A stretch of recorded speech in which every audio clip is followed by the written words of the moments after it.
بسم اللہ الرحمن الرحیم۔ السلام علیکم دوستوں۔ آج فلسطین اور اسرائیل کے درمیان جو جس حالات سے امت مسلمہ آج گزر رہی، آخر کیا وجہ ہے کہ ظالم حکمراں ہم پر مسلط؟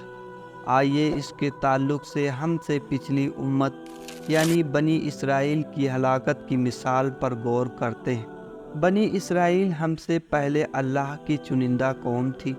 اللہ نے ان میں انبیاء علیہ السلام بھیجے اور انہیں دیگر قوموں کی امامت کا ذمہ دیا، لیکن اس قوم نے گناہ اور معصیت کیے، رب کو ناراض کیا، شرک کیا، اللہ کے دن میں بدعتیں ایجاد کیے،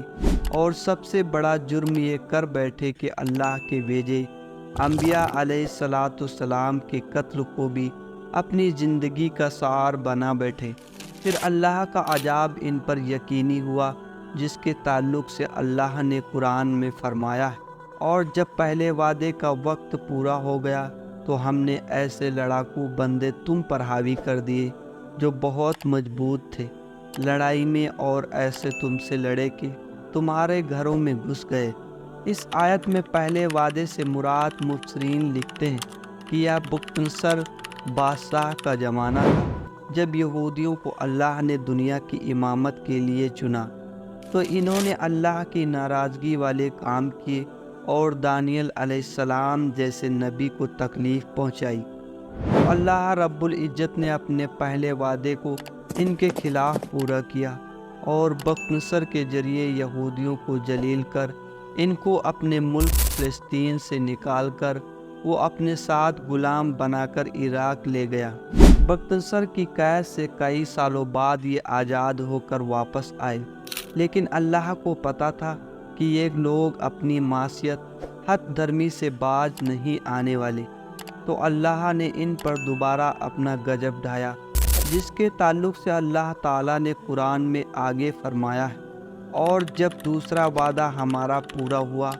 دوسرے وعدے سے مراد جب یہودیوں کو اللہ نے بخت نصر کی قید سے آزادی دے دی،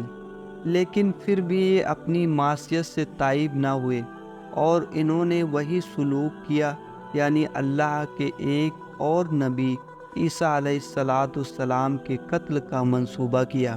اللہ نے اس منصوبے میں ان کو ناکام کیا، عیسیٰ علیہ السلام کو دنیا سے اٹھا لیا، اور آپ کے جانے کے 70 سال بعد یونان کے بادشاہ ٹائٹس کے ہاتھوں بنی اسرائیل پر ایسا قہر ڈھایا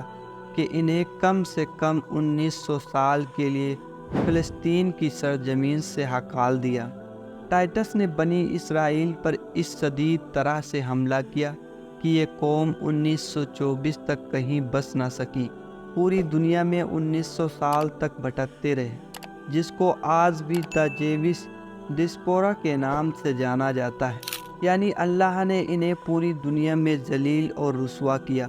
یہ قوم ذلت کی زندگی جیتی رہی کہ یوروپ کے اندر ان کے الگ علاقے ہوا کرتے تھے، جسے گیٹ کہا جاتا، مطلب جانوروں کی رکھنے کی جگہ یہودی رکھے جاتے تھے۔ لیکن ان کا شر اور فتنہ ایسا ہی ہے کہ اس قوم نے کبھی اللہ کی نافرمانی سے توبہ نہیں کی،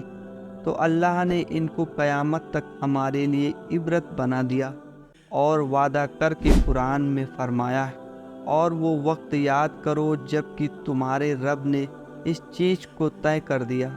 بنی اسرائیل کے لیے کہ قیامت تک میں تم پر ظالم اور جابر حکمرانوں کو مسلط کرتا رہوں گا۔ اور اللہ کی اس مار اور پھٹکار کا نتیجہ ہم ہر صدی میں دیکھ ہی رہے ہیں کہ یہودیوں کو کیا ملا۔